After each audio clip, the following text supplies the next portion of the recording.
తెలుగు రాష్ట్రాల్లో ఎన్నికల సమరం జోరందుకుంది. ఈ క్రమంలోనే ప్రధాన పార్టీల నేతలంతా రంగంలోకి దిగి జోరుగా ప్రచారం నిర్వహిస్తున్నారు.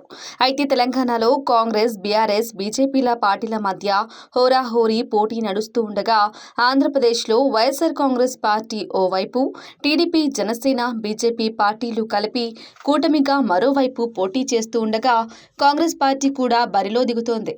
అయితే తెలంగాణలో కేవలం లోక్సభ స్థానాలకు మాత్రమే ఎన్నికలు జరుగుతుండగా, ఏపీలో అసెంబ్లీతో పాటు ఎంపీ స్థానాలకు కూడా ఎన్నికలు జరుగుతున్న విషయం తెలిసిందే. ఈ నేపథ్యంలో ఓ ఆసక్తికర సన్నివేశం చోటు చేసుకుంది. తెలంగాణలో చేవేళ్ల నుంచి బరిలో దిగుతున్న బీజేపీ ఎంపీ అభ్యర్థి కొండా విశ్వేశ్వర్రెడ్డికి ఏపీకి చెందిన టీడీపీ నేత దేవినేని ఉమామహేశ్వరరావు మద్దతునిస్తూ తన వంతుగా ప్రచారాన్ని సాగిస్తున్నారు. తెలంగాణలో చేవేళ్ల నియోజకవర్గం నుంచి కొండా విశ్వేశ్వర్రెడ్డి బీజేపీ ఎంపీ అభ్యర్థిగా పోటీ చేస్తున్నారు. అయితే ఇప్పటికే ఆయన ప్రచారంతో హోరెత్తిస్తున్నారు. ఇక తెలుగు రాష్ట్రాల్లోని ధనిక ఎంపీ అభ్యర్థుల్లో రెండో వ్యక్తి అయిన కొండా పార్టీ మేనిఫెస్టో కాకుండా చేవేళ్ల నియోజకవర్గానికి సంకల్ప పత్రం పేరుతో ప్రత్యేక మేనిఫెస్టో కూడా రూపొందించి విడుదల చేశారు. అయితే కొండా విశ్వేశ్వర్రెడ్డికి మద్దతునిస్తూ తెలుగుదేశం పార్టీలో కీలక నేత అయిన మాజీ మంత్రి దేవినేని ఉమామహేశ్వరరావు ఓ ఇంట్రెస్టింగ్ వీడియోను విడుదల చేశారు. ఉన్నత విద్యావంతుడు, పలు కంపెనీలు స్థాపించి ఎంతో మందికి ఉపాధి అవకాశాలు కల్పించిన కొండా విశ్వేశ్వర్రెడ్డి చేవేళ్ల పార్లమెంటు అభ్యర్థిగా పోటీ చేస్తున్నారు. ఆయనకు ప్రజలు తమ మద్దతు తెలియజేసి భారీ మెజార్టీతో గెలిపించవలసిందిగా కోరుతున్నాను అంటూ వ్యాఖ్యానించారు.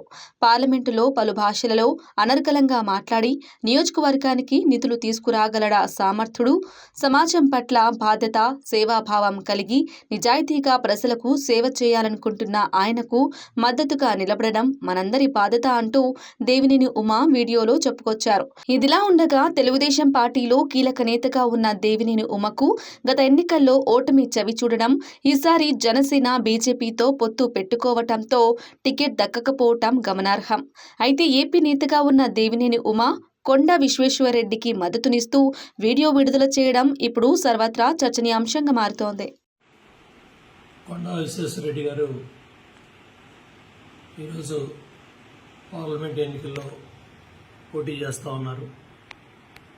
ఇటువంటి మంచి వ్యక్తుల గురించి తెలిసిన 4 మంచి మాటలు చెప్పాల్సిన బాధ్యత మనందరి మీద కూడా ఉంది.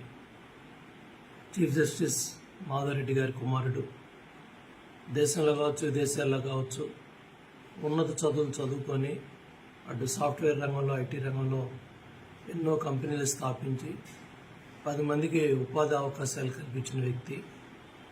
అదేవిధంగా అపోలో హాస్పిటల్స్ ఎండి సంగీతారెడ్డి గారిని వివాహం ఆడి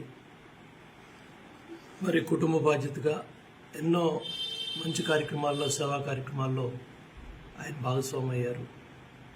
ఇవాళ చీఫ్ జస్టిస్ మాధవరెడ్డి గారు ఎన్నో ప్రాంతాల్లో ఆయన పనిచేయటం కానీ ఆ కుటుంబ నేపథ్యం అందరూ కూడా తెలిసిందే.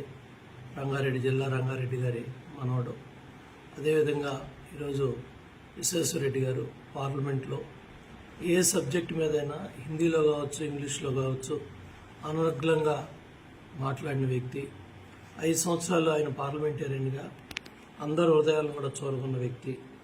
5 సంవత్సరాలు ప్రజల మధ్యలో లేనప్పటికీ మళ్ళీ ఈరోజు ప్రజల మధ్యలో ఆయన పార్లమెంట్కి వెళ్తున్నారు. కాబట్టి తప్పకుండా ఈ అవకాశాన్ని సద్వినియోగం చేసుకొని ప్రతి ఒక్క ఓటర్ మనస్సుకి కూడా ఒక మంచి మెజార్టీతో మంచి వ్యక్తిని, సమాజం పట్ల బాధ్యత ఉండి, సేవా కార్యక్రమాల పట్ల ఆసక్తి ఉండి, ఉన్నత చదువులు చదువుకొని మంచి కుటుంబ నేపథ్యం కలిగి ఉండి నిజాయితీతో ప్రజలకు సేవ చేయాలి, నియోజకవర్గాన్ని అభివృద్ధి చేయాలి, పార్లమెంట్ నుంచి, కేంద్రం నుంచి ఎక్కువ నిధులు తీసుకురావాలి, దాని ద్వారా పేద వర్గాలకి, మధ్యతరగతి వర్గాలకి, అన్ని వర్గాల ప్రజల అభిమానాన్ని చూరగొనాలని ఒక మంచి పట్టుదల, బాధ్యత, ఆసక్తి మరి కలిగి ఉన్న విశ్వేశ్వర్రెడ్డి గారిని మంచి మెజార్టీతో గెలిపించాలని అందరినీ కోరుకుంటున్నాను.